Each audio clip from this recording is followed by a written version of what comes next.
J'ai dit à Dieu, je vais être le symbole de la prospérité. Et la Bible dit qu'il puisse vous voir et glorifier votre Père qui est dans les cieux.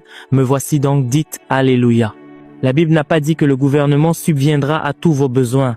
La Bible dit, mon Dieu, mon propre Dieu, celui que je sers, pourvoira à tous vos besoins selon sa richesse, avec gloire. Et quand j'ai lu ce passage, selon sa richesse avec gloire, j'ai su qu'il n'y a pas de pauvreté dans la gloire. Que celui qui aime Dieu dise Alléluia. Je sais que certains d'entre vous aiment les messages caricaturaux, mais je n'en ai pas. Vous cherchez des messages qui disent « Tenez bon, le Seigneur viendra bientôt ». Soyez patients dans votre souffrance. Quand Jésus viendra, vous ne souffrirez plus. C'est un mensonge du diable venu de l'enfer.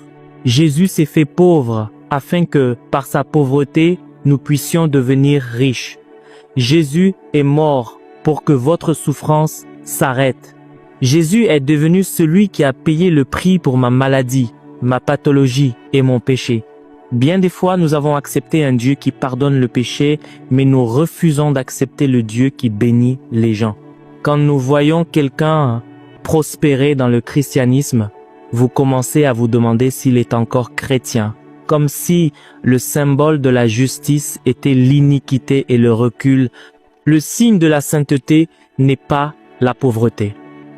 En réalité, la pauvreté est une honte pour Dieu, car la parole de Dieu dit dans la 3e épître de Jean, verset 2, « Je souhaite par-dessus toute chose que tu prospères et sois en santé comme ton âme prospère. » Ne prospérez pas seulement en âme, prospérez en esprit, prospérez dans votre travail, prospérez à la maison, prospérez dans les affaires, prospérez en ville, prospérez partout.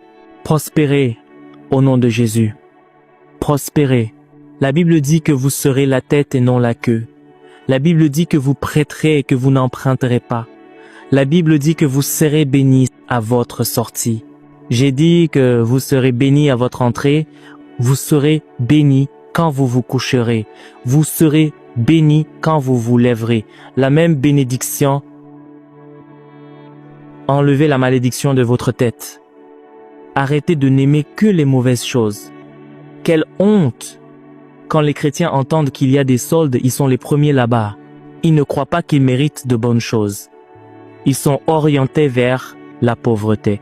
On leur a enseigné que plus ils sont pauvres, plus ils sont proches de Dieu. Alors que la pauvreté est une honte pour Dieu. Comment votre Père Céleste peut-il tout avoir et vous n'avez rien? Comment votre Dieu peut-il être l'alpha et l'oméga et vous n'êtes rien? Comment votre Dieu peut-il dire